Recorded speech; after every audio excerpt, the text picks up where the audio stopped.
வணக்கம் அன்பு மாணவர்களே. இன்று நாம் பார்க்க இருக்கக்கூடிய பாடப்பகுதி இயல் 4ல் துணைப்பாடம் பாதுகாப்பாய் ஒரு பயணம். பயணம்னாலே நமக்கு தெரியும், இன்றைய சூழலில் மிக அவசர வாழ்க்கை, அறிவியல் வளர்ச்சி ஒரு காரணமாக இருந்தாலும் மனிதனுடைய வாழ்வியல் முறை மனிதனை வேகமாக ஓடச் செய்கிறது. அப்படி ஓடுகின்ற அந்த ஓட்டம்தான் பயணம். இந்த பயணம் பாதுகாப்பாக இருக்கணும் அப்படிங்கிறது தான் நமக்கு சொல்லப்படுகின்ற முக்கிய கருத்து.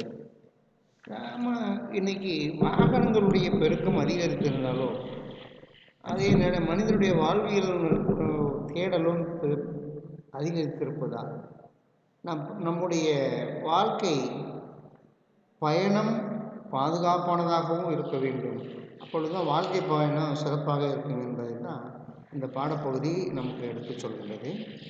இதில் பாதுகாப்பாய் ஒரு பயணம் அப்படிங்கிற இந்த பாடப்பகுதி இதில் வாழ்வை முழுமையாக்கும் கூறுகளுள் முதன்மையானது பயணம். அதிலும் சாலை வழி பயணம் மனதிற்கு இன்பத்தை அளிக்கக்கூடியது. அத்தகைய பயணத்தை அனைவரும் பாதுகாப்பாக மேற்கொள்ள வேண்டும். சாலை விதிகளை தெரிந்து கொள்வதும் பிறருக்கு சொல்வதும் விழிப்புணர்வு கொள்வதும் ஒரு வகை கல்விதான். இதனை உணர்ந்து ஒவ்வொருவரும் செயல்பட்டால் பாதுகாப்பான பயணத்தை மேற்கொள்ள முடியும். நமக்கு தெரியும், இன்றைக்கி வாகனங்கள் எப்படி ஓடுது, அதில் நமக்கு ஒரு விழிப்புணர்வு இருக்கணும். அதிக வேகமாக ஓட்டக்கூடாது, சாலை விதிகளை பின்பற்றணும் அப்படிங்கிற அந்த விதிகளை, விழிப்புணர்வை நாமும் கற்று மற்றவர்களுக்கு எடுத்து சொல்லக்கூடியது ஒரு வகை கல்விதான். இப்போ ஒவ்வொருவரும் அந்த சாலை விதிகளை அறிந்து செயல்பட்டால், இந்த விழிப்புணர்வை அறிந்து செயல்பட்டால் பாதுகாப்பான பயணத்தை மேற்கொள்ள முடியும் என்பதில் ஐயமில்லை. இது ஒரு நாடக வடிவில் வைக்கப்பட்டிருக்கு. காட்சி 1. வாரத்தின் முதல் வேலை நாள் திங்கட்கிழமை காலை. பள்ளிக்கு செல்லும் மாணவர்கள் 8 மணிக்கு வரும் பேருந்துகளை பிடித்துவிடும் முனைப்பில் அவ்வூரில் பேருந்து நிறுத்தத்திற்கு 10 நிமிடம் முன்பாகவே வந்து சேர்ந்தனர். பேருந்து வந்தவுடன் அனைவரும் பேருந்தில் ஏறினர். அவர்களில் மாணவர்கள் சிலர் பேருந்தின் படிக்கட்டில் நின்றவாறு பயணம் செய்தனர். அப்பொழுது நடைபெறும் நிகழ்ச்சி. ஓட்டுநர், யார்ப்பா அது படிக்கட்டில் நிற்கிறது, உள்ளே ஏறி வாங்க, உள்ளே ஏறி வரலன்னா பேருந்தை நிறுத்திடுவேன். பேருந்தை மெதுவாக ஓட்டுகிறார். பயணி, ஏன்பா உள்ளே ஏறி வாங்கப்பா, படியில் பயணம் நொடியில் மரணம் என படிக்கட்டின் மேல் எழுதி போட்டிருப்பது உங்களுக்குத்தான். பயணி 2, உங்கள் நல்லதுக்குத்தான் சொல்கிறாங்க. இப்படி படிக்கட்டில் நின்று கொண்டு அபாயகரமாக பயணம் செய்கிறதுல அப்படி என்னத்தான் கிடைக்குதோ தெரியலையே. இன்றைக்கி நம்ம பார்க்குறோம், இளம் வயது மாணவர்களும் சரி, இளம் வயது இளைஞர்களும் சரி, அந்த படிக்கட்டு பயணங்கிறதுல ரொம்ப ஆர்வம் காட்டுறாங்க. படிக்கட்டுனால் பல விபத்துகள் ஏற்பட்டதுண்டு. படிக்கட்டில் அளவுக்கு அதிகமாக நிற்கிறதுனால படி உடஞ்சி கீழே விழுந்தது உண்டு. படிக்கட்டில் நிற்கிறதுனால கையை காலை வெளியில் நீட்டிக்கிட்டு தொங்கிக்கிட்டு போகிறதுனால இன்னொரு பஸ்ஸுலேயோ இல்லது அந்த மின்கம்பத்துலேயோ அல்லது தொலைபேசி கம்பத்துலேயோ உரசி அதில் கீழே விழுவதுண்டு, மண்டை அடிபடுவது உண்டு. இது பஸ்ஸில் மட்டும் இல்லை, பேருந்தில் மட்டும் இல்லை, ரயிலில் கூட அப்படி தொங்கிட்டு போகிறதும் உண்டு. அப்படி தொங்கிட்டு போனாங்கன்னா கூட ரயிலில் சில இடங்களில் போலீஸை நிறுத்தி எல்லாத்தையும் நம்ம பேருந்தில் கூட டிரைவரோ அல்லது கண்டக்டரோ உள்ள பயணியோ வந்து தொங்காதப்பா உள்ள வாப்பான்னு சொல்கிறாங்க. ஆனால் ரயிலில் அது மாதிரி பக்கவாட்டு கண்ணாடி கிடையாது. ஓட்டுநரோ நடத்துனரோ அங்கே இருக்க மாட்டாங்க.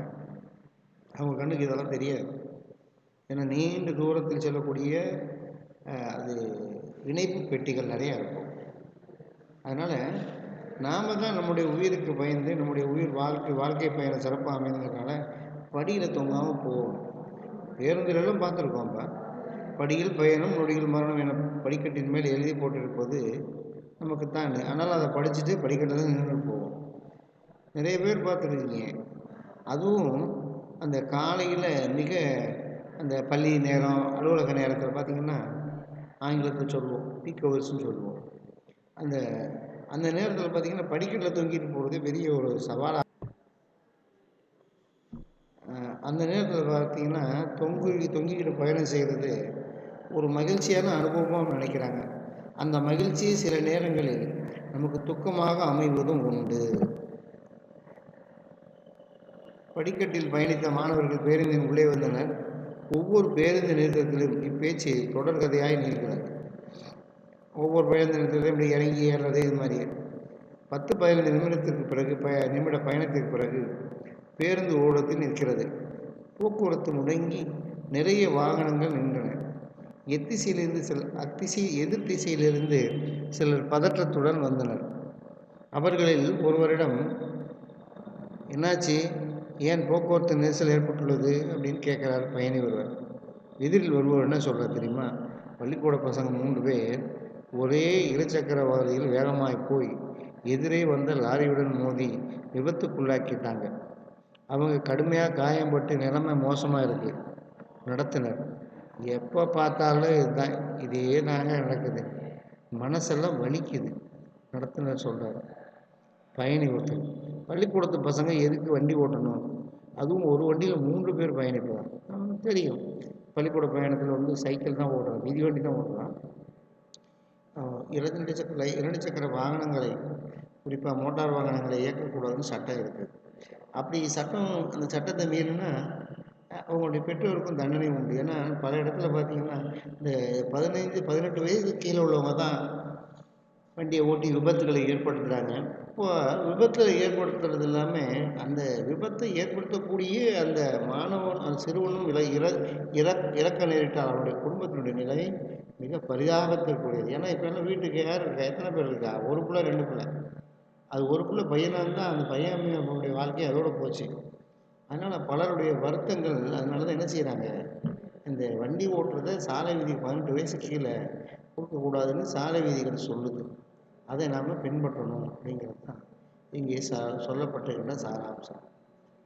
பள்ளிக்கூடத்து பசங்க எதுக்கு வண்டி ஓட்டணும், அதுவும் ஒரு வண்டியில் 3 பேராக பயணிப்பது? ஆமாம், ஒரு 2 சக்கர வாகனத்தில் 2 பேர் தான் போயிடணும். 3 பேர் போனால் சட்டப்படி குற்றம். ஒரு காலத்தில் மிதிவண்டியில் போனாலே 2 பேருக்கு மேலே, அதாவது பின்னாடி உட்காந்து போகலாம். முன்னாடி இந்த கம்பின்னு சொல்லுவாங்க, பார் கம்பியில் உட்காந்து போனாலே போலீஸ் பிடிச்சி கேஸ் போடுவாங்க. அப்படிலாம் இருந்துச்சு என்னுடைய காலத்தில். அப்போ சைக்கிளு, இப்போ 2 சக்கர வாகனம். அப்போ இந்த 2 சக்கர வாகனத்தில் 20 மட்டுமே பயணிப்பது. 3 பேர் போனால் அது ஆபத்தை விளைவிக்கக்கூடும். ஓட்டுவது கூட சற்று சிரமத்தை ஏற்படும். இப்போ 12-15 நம்ம எல்லாருமே ஒரு குறிப்பிட்ட வயசுக்கு மேலே தான் வண்டி ஓட்டணும் அப்படிங்கிறத நாம் முடிவு பண்ணணும்.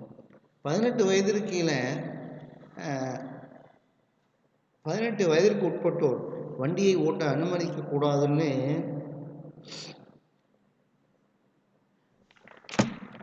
சட்டம் இருப்பது இந்த பெற்றோருக்கு தெரியாதா? 18 வயசுகளை யாரையும் ஓட்டக்கூடாதுங்கிறது நமக்கு தெரியணும். ஏன்னா பெரும்பாலான பெற்றோர்கள் தெரியுதில்ல, சட்டம் தெரியாமல் தான் பிள்ளை எடுத்து வண்டி ஓட்ட சொல்கிறாங்க. அப்படி போகிறவங்க சாதாரண வேகத்திலேயே போகிறாங்க. இளம் வயசில் அடுத்தவங்க கவனத்தை ஈர்க்க வேண்டும் என்று நினைத்து அதிக வேகமாக போகிறாங்க. பார்ப்போம், நிறைய பேர் வேகமாக போகிறது, அந்த ஆக்சிலேட்டர்னு சொல்லக்கூடிய வண்டியை வேகமாக இயக்கக்கூடிய அந்த ஆக்சிலேட்டரை வேகமாக முறுக்கிறது. இதெல்லாம் எதுக்கு? மற்றவருடைய கவனத்தை திருப்புவதற்காக. பயணிகள் பேருந்தினுள் பலவாறாக பேசி கொண்டிருந்தனர். அதற்குள் நோயாளர் ஊர்தியினர், காவல்துறையினர் அவ்விடத்திற்கு வந்து சேர்ந்தனர். போக்குவரத்து ஒழுங்குபடுத்தப்பட்டு பேருந்துகள் பயணிக்க தொடங்கின. பார்த்தோம், அந்த இடத்துல இந்த நோயாளர் ஊர்தினா ஆம்புலன்ஸு, அப்புறம் காவல்துறையினர் எல்லாம் வந்துட்டாங்க. போலீஸ் எல்லாம் வந்து அந்த இடத்த போக்குவரத்து அந்த ஒழுங்குபடுத்தி பேருந்துகள் எல்லாம் போக சொல்லிட்டாங்க. 1 மணி நேர காட்சி 2. சரி, எல்லாம் போனதுக்கப்புறம் இந்த பஸ்ஸு போகுது. இந்த பஸ்ஸு படிக்கட்டில் போன பசங்க, பள்ளிக்கூடத்துக்கு போகக்கூடிய மாணவர்கள் எல்லாம் பள்ளிக்கூடத்துக்கு காலதாமதமாக போகிறாங்க. இதில் காட்சி 2. 1 மணி நேர காலதாமதத்திற்கு பிறகு 15 மாணவர்கள் பள்ளிக்குள் நுழைந்து தலைமை ஆசிரியர் அறைக்கு முன்பாக இருக்கின்றனர். என்ன போனோடனே தலைமை ஆசிரியர் லேட்டாக காலதாமதமாக போகிறாங்க. போனோடனே நேராக நமக்கு தான் தெரியுமே, பள்ளிக்கூடத்தில் காலதாமதமாக போனால் எங்கே போகணும், தலைமை ஆசிரியர் அறைக்கு தான் போகணும், அங்கே போய் நிற்கணும். ஏன் என்னன்னு நம்மளுடைய விளக்கம் சொன்னால் தான் நம்மளை வகுப்புக்குள்ளே அனுமதிப்பாங்க. தலைமை ஆசிரியர் கேட்குறாரு, ஏன் காலம் தாழ்த்தி வருகிறீர்கள், என்ன காரணம்? பகலவன் சொன்னான், அம்மா, நாங்கள் தினமும் பேருந்தில் பயணம் செய்து பள்ளிக்கு வருகிறோம். அவ்வாறு இன்று வரும்போது சாலையில் விபத்து ஏற்பட்டு விட்டது. அருகிலுள்ள பள்ளிக்கூடத்தைச் சேர்ந்த மாணவர்கள் 3 பேர் இருசக்கர ஊர்தியில் அதிவேகத்தில் பயணம் செய்து சாலையில் எதிரே வந்த லாரியுடன் மோதி விபத்தில் சிக்கிவிட்டனர். படுகாயமடைந்த அவர்களை பார்ப்பதற்கு அச்சமாகவும் வேதனையாகவும் இருந்தது. விபத்தினால் போக்குவரத்து முடக்கம் ஏற்பட்டு விட்டது. எனவே பள்ளிக்கு குறித்த நேரத்தில் வர முடியவில்லை அம்மா. தலைமை ஆசிரியர், அடடா, நாள்தோறும் இத்தகைய விபத்துகள் நடப்பது பெருகிக் கொண்டே இருக்கிறது. இன்றைக்கு வேறு பள்ளி மாணவர்கள், நாளை நம் பள்ளி மாணவர்கள் கூட நேரலாம். எனவே நம் மாணவர்களுக்கு சாலை பாதுகாப்பு குறித்த விழிப்புணர்வை ஏற்படுத்த வேண்டும். அப்படி செய்தால்தான் எதிர்காலத்தில் இத்தகைய விபத்துகளை தவிர்க்க முடியும். பகலவன், சாலை பாதுகாப்பு குறித்த விழிப்புணர்வை நம் பள்ளி மாணவர்களுக்கு அளிக்க முடியுமா அம்மா? தலைமை ஆசிரியர், ஏன் முடியாது? அதற்கான விழிப்புணர்வு கூட்டத்தினை விரைவில் நம் பள்ளியில் நடத்தலாம். இப்போது நீங்கள் வகுப்புகளுக்கு செல்லுங்கள். தலைமை ஆசிரியர் அவங்கள போக சொல்லிட்டாங்க. ஏன்னா நமக்கு இந்த விழிப்புணர்வுங்கிறது யாரிடமும் இல்லை. விபத்தினால் ஏற்படக்கூடிய விளைவுகள் ஒரு உயிரை மட்டும் பறிப்பதில்லை, தன்னுடைய குடும்பத்தையும் மிகப்பெரிய இழப்பை சந்திக்க நேரிடுகிறது. அதனால் நாம் பாதுகாப்பாக பயணம் போகணும் அப்படிங்கிறதுக்காக இந்த சாலை பற்றிய விழிப்புணர்வு ஒரு கூட்டத்தை நடத்துகிறாங்க. சாலை பாதுகாப்பு விழிப்புணர்வு கூட்டம், இடம் கலையரங்கம். யார் யார் கலந்துக்கிறாங்க அப்படின்னா, வட்டார போக்குவரத்து அலுவலர், தலைமை ஆசிரியர், ஆசிரியர்கள், அப்புறம் இதெல்லாம் மாணவர்கள் எல்லாருமே கலந்துக்கிறாங்க. வட்டார போக்குவரத்து அலுவலர் பள்ளிக்கு வருகிறார். தலைமை ஆசிரியர் மற்றும் ஆசிரியர்கள் அவரை வரவேற்கின்றனர். சாலை பாதுகாப்பு கண்காட்சி மாணவர் பார்வைக்கு திறந்து வைக்கப்படுகிறது. தமிழ்தாய் வாழ்த்து. தலைமை ஆசிரியர் உரை. மனித வாழ்வு பயணங்களால் நிறைந்தது. அன்றாட வாழ்வில் சாலைகளில்தான் நாம் அதிகமாக பயணம் செய்கின்றோம். சாலையில் பாதுகாப்பாக பயணம் செய்வதற்கு விதிமுறைகள் உள்ளன. சாலை பாதுகாப்பு என்றால் சாலையை நன்றாக பாதுகாப்பது என்று பொருள் அல்ல. சாலையில் நாம் பாதுகாப்புடன் பயணம் செய்வது என்பது பொருள். நம்முடைய பள்ளிக்கு வருகை தந்திருக்கும் வட்டார போக்குவரத்து அவர்கள் சாலை பயணத்தை பாதுகாப்பாக மேற்கொள்ளும் வழிமுறைகள் பற்றி உங்களிடம் பேசுவார். மாணவர்கள் கரவொலி எழுப்புகின்றனர்.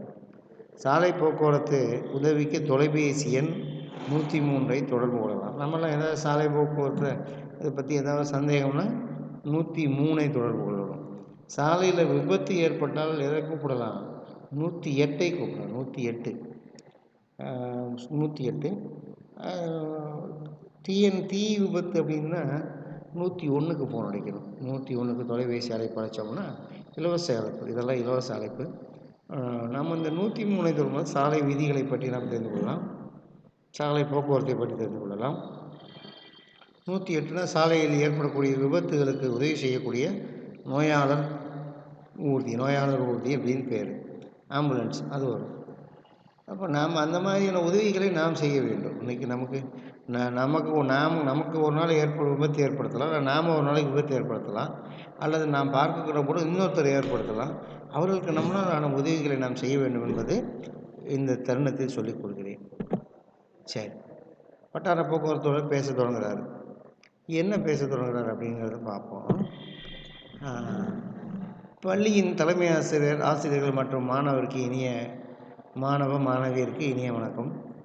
நம் நாடு தான் உலகிலேயே அதிக சாலை போக்குவரத்து வசதிகளை கொண்ட 2வது பெரிய நாடு. உலகத்திலேயே அதிக சாலை போக்குவரத்து கொண்டது 2வது பெரிய நாடு. ஏறக்குறைய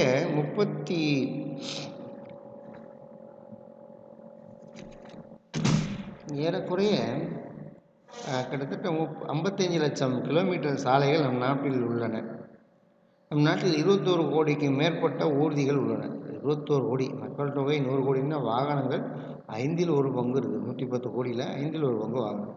அதனால் விபத்துகள் மிகுதியாக நடக்கின்றன. ஒரு ஆண்டிற்கு ஏறக்குறைய 5,00,000 விபத்துகள் நடக்கின்றன. அப்பா! அப்போ இந்த 4 பங்கு வாகனத்தில் 1 பங்கு அளவு விபத்துகள் ஏற்படுகின்றன. அதுவும் குறிப்பாக அந்த விபத்துகள் வந்து தமிழ்நாட்டில் மிகுதியாக இருக்கிறதாக சாலை விபத்துகள் நடப்பதாக புள்ளியியல் துறை குறிப்பிடுகிறது. அதில் 1,50,000 மேற்பட்டோர் உயிரிழக்கின்றனர். சுமார் 2,00,000 பேர் தங்கள் உடல் உறுப்புகளை இழந்து துன்பத்தில் அது என்ன சார் உடல் உறுப்பு? கை, கால், மண்டை, சில பேர் பார்த்து மண்டையில் அடிபடும், காது போயிடும், உடல் பகுதியில் குடல் இழந்து அல்லது முதுகு ஒடிஞ்சு ஏதாவது ஒரு விபத்தில் அவங்க என்ன செய்கிறாங்க, உடல் உறுப்புகளை இழந்து துன்பத்தில் வாடுகின்றனர். சரியாக கணக்கிட்டால் நாளொன்றுக்கு நேரும் விபத்துகளில் 1/3 உயிரிழக்கின்றனர். இன்றைக்கி ஒரு நாளைக்கு 3 விபத்து நடக்குதுன்னா அந்த 3 விபத்தில் ஒரு விபத்தில் ஒருத்தர் செத்து போயிடுறாரு. அப்படித்தான் கிடையாது, 3/1 பங்கு இறப்பு ஏற்படுகிறது. குறிப்பாக தமிழ்நாடு தான் இந்தியாவிலேயே மிகுந்த சாலை விபத்துகள் நடக்கும் மாநிலமாக இருக்கிறது. தமிழ்நாட்டில் தான். ஏன் இந்த விபத்துகள்? இந்தியாவில் ஏற்படும் சாலை விபத்துகளில் 15 விழுக்காடு விபத்துகள் தமிழ்நாட்டில் நடப்பது வேதனைக்குரியது. இதில் வந்து இந்தியாவில் ஏற்படும் சாலை விபத்துகளில் 15% விழுக்காடு தமிழ்நாட்டில் நடக்குது அப்படிங்கிறது வேதனைக்குரியது. மாணவர்களாகிய நீங்கள் சாலை பாதுகாப்பிற்கான விழிப்புணர்வை பெறுவதன் மூலம் எதிர்காலத்தில் சாலை விபத்துகளை இல்லாத தமிழகத்தை உருவாக்க முடியும். நம்ம பார்த்துருக்கோம், சாலை விபத்துகளை தவிர்க்கணும்னா சாலை விதிகளை பின்பற்றணும். அடுத்தது மோட்டார் வாகன விதிகளை பின்பற்றணும். இதெல்லாம் தெரிஞ்சு வச்சுருந்தோம்னா நம்ம விபத்துகள் இல்லாத ஒரு மாநிலமாக உருவாக்கலாம். விபத்துகள் எதிர்பாராமல் ஏற்படுகின்றன. மனித தவறுகளே மிகுதியான விபத்துகளுக்கு காரணங்களாக அமைக்கும். மனிதனுடைய இயல்பு தான். வண்டியினால் இல்லை, மனிதன் வேகமாக போகிறது, சாலை விதிகளை மதிக்காமல் போகிறது, பார்க்காம வண்டியை ஓட்டுறது, அதே மாதிரி தலைக்கவசம் அணியாமல் போகிறது, வண்டியில் சீட் பெல்ட்டுன்னு சொல்லக்கூடிய அந்த சீட் பெல்ட் அணியாமல் போகிறது, இதனால் பல விபத்துகள் இருக்குன்னா அதுவும் இல்லாமல் சில பேர் வந்து மது அருந்திவிட்டு வாகனங்களை இயக்குவது அது ஒரு காரணமாகவும் இருக்கிறது. மது அருந்திவிட்டு வாகனங்களை இயக்குவது அதிக விபத்துக்கு காரணம் அப்படின்னு சொல்கிறாங்க.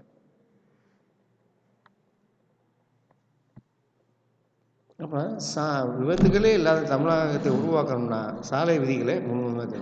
விபத்துகள் எதிர்பாராமல் அதுக்கு காரணம் யாருன்னு கேட்டிங்கன்னா, சாலையில் ஏற்படக்கூடிய விபத்துகளுக்கு மனிதர்கள் தான் காரணம். அது மனிதனுடைய தவறு தான் காரணம். இப்போ தவறுகளை திருத்திக் கொள்ளுதல், விதிகளை பின்பற்றுதல் வாயிலாக மட்டுமே சாலை விபத்துகளை தடுக்க முடியும். ஏன் இந்த விபத்து ஏற்படுதுங்கிறது மனிதன் திருத்திக் கொள்ளணும். அதனால தான் இந்த சாலை விபத்துகள் என்ன செய்யலாம், இந்த சாலை விபத்துகளை தவிர்க்க முடியும். தமிழ்நாட்டில் நடைபெறும் மொத்த விபத்துகளில் 35 விழுக்காடு இருசக்கர ஊர்திகளால் ஏற்படும் விபத்துகளாக உள்ளன. நம்ம ஏற்கனவே சொல்லிட்டோம், 2 சக்கர வாகனத்தில் தான் அதிக விபத்து, கிட்டத்தட்ட 30%. இந்தியாவிலேயே 15% தமிழ்நாட்டில் நடக்குதுன்னா அதில் இந்த 100% விபத்துகள்லையும் தமிழ்நாட்டில் நடக்கக்கூடிய 100% விபத்துகள்லையும் 35 விழுக்காடு இருசக்கர ஊர்திகளால் ஏற்படக்கூடிய விபத்துகளாக உள்ளது. 18 வயது நிறைந்தவர்கள் மட்டுமே முறையான பயிற்சியின் மூலம் ஓட்டுநர் உரிமம் பெற்று இருசக்கர ஊர்தியை இயக்க வேண்டும். 18 வயசுக்கு மேலே போனால் தான் ஓட்டுநர் பயிற்சி பள்ளியில் சேர்ந்து அல்லது அந்த என்ன சொல்கிறது வண்டி ஓட்டுவதற்கான அனுமதியை பெற்று அதன் பிறகு தான் வண்டியை இயக்க வேண்டும். ஓட்டுநர் உரிமம் முறையான பயிற்சிகள் மூலம் ஓட்டுநர் உரிமை பெற்று இருசக்கர ஊர்தியை இயக்க வேண்டும். பள்ளி மாணவர்கள் இருசக்கர வாகனம் ஓட்டுவது சட்டப்படி குற்றமாகும். பார்த்துருக்கோம், பள்ளி மாணவர்கள் ஓட்டுவது சட்டப்படி குற்றம் அப்படின்னு சொல்லிட்டாங்க. ஏன்னா சமீபத்தில் சென்னையில் ஒரு சிறு வயசுமான பையன் வண்டியை ஓட்டி ஒரு 2 பேரை மோதிட்டான், 2 பேருமே இறந்துட்டாங்க. அதனால் அந்த பையனை கட்டாயம் இளம் வயது பையனை கைது செய்யக்கூடிய ஒரு சூழல் ஏற்பட்டது. அதனால் இதுக்கு காரணம் யார்? அவங்க அப்பா அம்மா தான். அவங்க அப்பா அம்மா வண்டி கொடுத்ததுனால தான் இந்த விபத்து ஏற்பட்டது. அதனால் அவங்க மீது சட்டப்படி நடவடிக்கை எடுக்க வேண்டும் என்று சட்டமே மாற்றப்பட்டது. இப்போ இருசக்கர வாகனத்தில் செல்லும்போது நான் எப்படி போகணும் அப்படின்னு சொல்லிட்டாங்க. தலைக்கவசம் அணியணும், அதே மாதிரி 2 பேருக்கு மேலே போகக்கூடாது, சாலை விதிகளை பின்பற்றணும். இந்த காவல்துறையினுடைய இந்த விதிகளை பார்க்குற பொழுது 2 பேரும் தான் போகணும், தலைக்கவசம் அணியணும். அதே மாதிரி 4 சக்கர வாகனம் ஓட்டுகின்றவர்கள் சீட் பெல்ட் அணிய வேண்டும். கட்டாயம் சீட் பெல்ட் அப்படின்னு சொல்லக்கூடிய இருக்கையில் இருக்கக்கூடிய அந்த பட்டையை அணிந்து கொள்ள வேண்டும். அது பாதுகாப்பானது அப்படிங்கிறது. அடுத்தது பார்க்க போகிறோம். பாரிஸ் நகரத்தில் 1909ஆம் ஆண்டு நடந்த முதல் பன்னாட்டு சாலை அமைப்பு இன்டர்நேஷனல் ரோட் காங்கிரஸ் மாநாட்டின் ஒரு பொதுவான சாலை விதி வேண்டும் என்ன உடன்படிக்கை ஏற்பட்டது. அப்போ என்ன சாலை விதியெல்லாம் ஒரு வரைமுறை இல்லாமல் இருந்துச்சு. ஒவ்வொரு நாட்டுக்கும் ஒவ்வொரு இது பொதுவாக கொண்டு வரணும் அப்படிங்கிறது தான். ஏன்னா படித்தவர்களும் படிக்காதவர்களும் அந்த சாலை விதிகளை தெரிந்து கொள்ள வேண்டும். இப்போ ஆங்கிலத்தில் இருந்துச்சுன்னா அது நம்ம தமிழ்நாட்டில் இருக்கக்கூடிய தமிழ் படித்தவர்களுக்கு தெரியாது. அதே ஒரு சிம்பிள் அப்படின்னு சொல்லக்கூடிய குறியீட்டில் இருந்துச்சுன்னா எல்லோரும் தெரிஞ்சுக்கலாங்கிறது தான் இந்த பன்னாட்டு சாலை அமைப்பு உருவாக்கியது. பல மொழிகளில் எழுதப்படும் அறிவிப்பு பலகைகளை விட மொழி வேறுபாடற்ற குறியீடுகள் எளிதில் மக்களுக்கு புரியும் என்பதற்கு இவை உருவாக்கப்பட்டன. அபாய முன்னறிவிப்பு, முக்கியத்துவத்தை காட்டும் குறியீடுகள், தடை செய்யப்பட்டதை தெரிவிக்கும் குறியீடுகள், கட்டாயம் கடைபிடிக்க வேண்டிய குறியீடுகள், சிறப்பு அறிவிப்பு குறியீடுகள், திசை காட்டும் குறியீடுகள் போன்றவை பல பிரிவுகளில் இவை வடிவமைக்கப்பட்டன. பார்த்தாங்க இந்த பன்னாட்டு சாலை அமைப்பு மாநாட்டில் தான் இந்த சிம்பிள்ஸ் எல்லாம் உருவானது, குறியீடுகள்லாம் உருவாக்குனாங்க அப்படின்னு சொல்கிறாங்க. சாலையின் வகைகள், மைல் கற்களின் விவரங்கள் பற்றி தெரிந்து வைத்திருக்க வேண்டும். சாலையில் என்ன வகை, மாநில சாலையா, மாவட்ட சாலையா, கிராம சாலையா அப்படின்னு தெரிஞ்சு வச்சுக்கணும். அதே மாதிரி மயில்கல்லில் பச்சை கலர் அடிச்சிருப்பாங்க, ஊதா கலர் அடிச்சிருப்பாங்க, கருப்பு கலரில் அடிச்சிருப்பாங்க. கருப்பு நேரத்தில் அந்த மயில்கல் இருக்குது. அது ஒவ்வொரு கல்லும் எதுன்னு தெரிஞ்சு வச்சுக்கணும். போக்குவரத்தை முறைப்படுத்தும் குறியீடுகளுக்கும் போக்குவரத்து காவலர்களின் சாலை உத்தரவுகளுக்கும் ஏற்ப சாலையை பயன்படுது. போக்குவரத்தை முறைப்படுத்தும் குறியீடுகள் பார்த்துருக்கோம். வாகனங்கள் மெதுவாக செல்ல வேண்டும். 20ன்னு போட்டிருந்தாங்கன்னா 20 கிலோமீட்டர் வேகத்தில் வண்டி செல்லணும். அப்புறம் நோ ஹார்ன் அப்படின்னு போட்டிருக்கோம். ஒலி எழுப்பாதீர். அப்போ அங்கே மருத்துவமனை இருக்கலாம், அல்லது பள்ளிக்கூடம் இருக்கலாம், அல்லது குழந்தைகள் தங்கக்கூடிய இடமா இருக்கலாம், அல்லது முக்கியமான ஒரு அதிகாரியினுடைய வீடாக இருக்கலாம். அப்போ தான் அந்த இடத்துல என்ன செய்வாங்க, ஒலி எழுப்பாதீர் அப்படிங்கிற குறியீடு போட்டிருக்கோம். நோ ஹார்ன் அப்படின்னு போட்டிருக்கோம். சரி, இதெல்லாம் சாலை விதியை நம்ம என்ன செய்யணும், குறியீடுகளை அறிந்து சாலை உத்தரவுகளுக்கு ஏற்ப சாலையை நாம் பயன்படுத்த வேண்டும். நடைபாதையை பயன்படுத்துபவர்களையும் சாலையை கடப்பவர்களையும் அச்சுறுத்தக்கூடாது. நடைமேடைன்னா பிளாட்ஃபார்மில் போகிறது. அந்த பிளாட்ஃபார்மில் போகிறவங்களுக்கையும் சாலையை கடப்பவர்கள் சாலையில் குறுக்க போகிறவங்களையும் நாம் அச்சுறுத்தக்கூடாது, பயமுறுத்தக்கூடாது. நம்மளே ஒரு சில இடத்துல பார்ப்போம், 2 சக்கர வாகனத்தில் போகிறவங்கள டேய் தம்பி அப்படின்னு வேகமாக கூப்பிடக்கூடாது, கைத்தட்டி அவங்கள கூப்பிடக்கூடாது. போகிறவங்க திரும்பி பார்த்தாங்கன்னா அவருடைய கவனம் சிதறி எதிரில் வரக்கூடிய வண்டியிலையோ அல்ல பின்னால் வர வண்டியோ அவர் மீது மோதக்கூடும். அதனால் நாம் அது மாதிரி வண்டியில் போகிறவங்கள கூப்பிடுவதை தவிர்த்து விட வேண்டும். எதிரில் இருந்தால் கையை காட்டி நிறுத்துங்க, முன்னாடி விட்டு பின்னாடி அவங்களாம் கூப்பிடுறத தவிர்க்க வேண்டும். இது விபத்துக்களை ஏற்படுத்தும். இப்போ சாலை சந்திப்புகளில் எச்சரிக்கையான அணுகுமுறை தேவையான இடங்களில் சரியான சைகையை செய்ய வேண்டும். ஆக்கிறோம், வலதுபுறம் திரும்பணும், இடதுபுறம் திரும்பணும்னா கையை காட்டணும், அல்லது அந்த திரும்பக்கூடிய நேரத்தில் நாம் வண்டியில் இருக்கக்கூடிய அந்த எச்சரிக்கை விளக்கை போட வேண்டும். அது நம்ம பார்த்துருக்கோம், சிக்னல்னு சொல்லுவோம், லெஃப்ட் டேர்னு ரைட்டு டேர்னு அப்படின்னு சொல்கிறோம். இதெல்லாம் நம்ம எதுக்கு கற்றுக்கணும் அப்படின்னா சாலை விதிகளை நம்ம தெரிஞ்சு வச்சுக்கணுங்கிறது தான். அது மட்டும் இல்லாமல் இது நம்முடைய பாதுகாப்பை உறுதி செய்யும். எதிரில் வரும் அல்லது கடந்து செல்ல முற்படும் ஊர்திகளுக்கு வழிவிட வேண்டும். எதிரில் வர வண்டி போகணும், நம்மளை கடந்து ஓவர்டேக் பண்ணி போகக்கூடிய வண்டிக்கும் வழிவிடணும். தேவையெனில் வேகம் குறைத்து இதர வாகனங்களுக்கு பாதுகாப்பும் வழிவிடும். போகிறோம்னா நம்மளும் கொஞ்சம் முடிஞ்சளவு வேகத்தை குறைச்சி பக்கத்தில் வர்ற வண்டிக்கு என்ன செய்யலாம், வழிவிடலாம். பிற ஊர்தி ஓட்டிகளும் விட்டு கொடுப்பது சிறந்தது. ஆமாம், நம்ம ஓட்ட மட்டும் இல்லாமல் மற்றவங்களுக்கு நாம் விட்டு கொடுக்கறது தப்பு இல்லை, அது பாதுகாப்பானது. இதில் சாலை பயனாளிகள் நண்பராக என்ன வேண்டும், எல்லாரையும் சாலையில் போகிறவங்களை எல்லாரையும் நண்பராக வேண்டும். மோட்டார் வாகன சட்டம்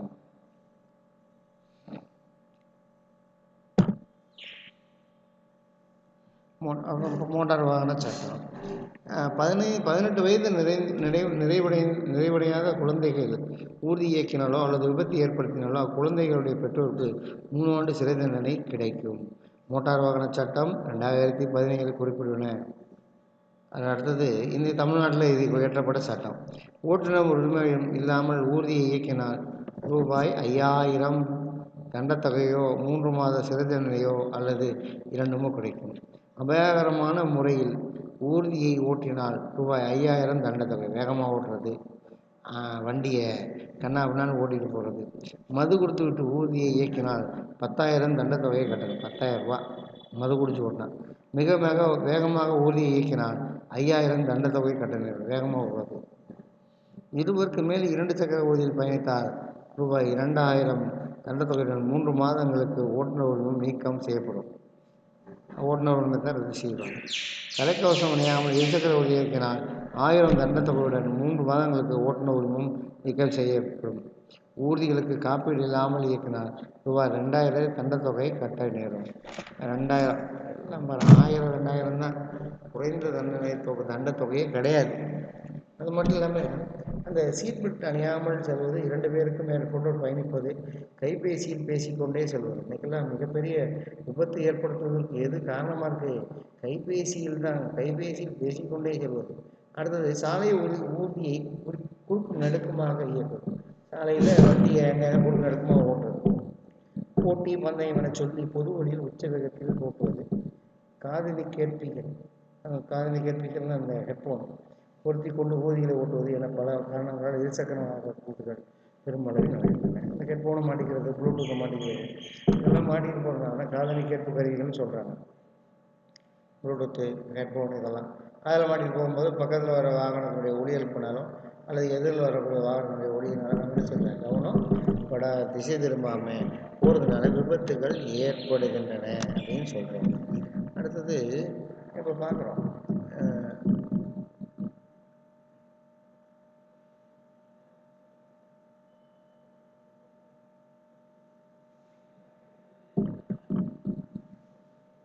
இப்போ நாம் என்ன பார்க்குறோம் அப்படின்னா, சாலை விபத்தில் அதிகமான இந்த செல்ஃபோன் பேசுவதாக ஏற்படுதுன்னு பார்க்குறோம்.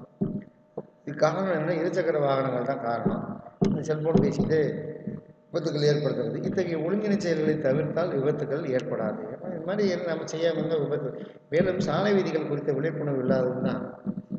சாலை பற்றிய விழிப்புணர்வு இல்லை, சாலை விதிகளை பற்றிய விழிப்புணர்வு இல்லை, ஏற்பட காரணங்களாக அமைகின்றன.